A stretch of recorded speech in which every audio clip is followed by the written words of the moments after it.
ನಮಸ್ಕಾರ ಸ್ನೇಹಿತರೆ. ಇವತ್ತು ಮಂಗಳವಾರ, ನರಸಿಂಹದೇವ್ರಿಗೆ ತುಂಬ ಪ್ರೀತಿ ಇಷ್ಟವಾಗಿರೋ ವಾರ. ನರಸಿಂಹದೇವ್ರಿಗೆ ಮತ್ತು ಗಂಧ ಅಂದರೆ ತುಂಬ ಇಷ್ಟ.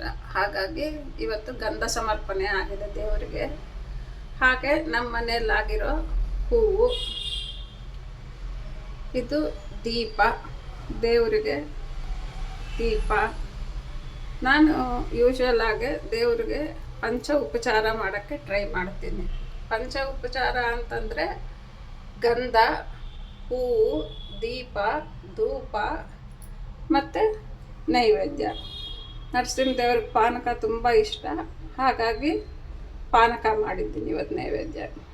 ಈ ಪಾನಕದಲ್ಲಿ ನೀರು, ಬೆಲ್ಲ, ಇದು ಏಲಕ್ಕಿ, ಸಾಧ್ಯವಾದರೆ ಒಂದು ಸ್ವಲ್ಪ ಶುಂಠಿನೂ ಹಾಕ್ಬೋದು, ಇಲ್ಲ ಅಂದರೆ ಈ ಮೂರಾದರೂ ಆಗುತ್ತೆ. ಈ ಪಾನಕವನ್ನು ನಾನು 99% ಮಂಗಳವಾರ ದೇವ್ರಿಗೆ ಸಮರ್ಪಣೆ ಮಾಡ್ತೀನಿ.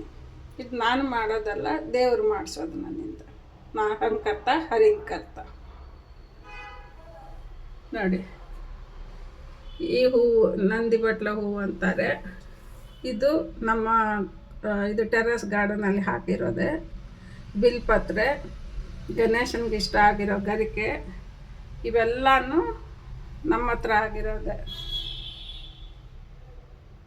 ಸೊ ಇವೆಲ್ಲ ತಮಗೆ ತೋರಿಸೋಣ ಅಂದ್ಕೊಂಡೆ, ಹಾಗಾಗಿ ಈ ವಿಡಿಯೋ ಸ್ನೇಹಿತರೆ. ಧನ್ಯವಾದಗಳು.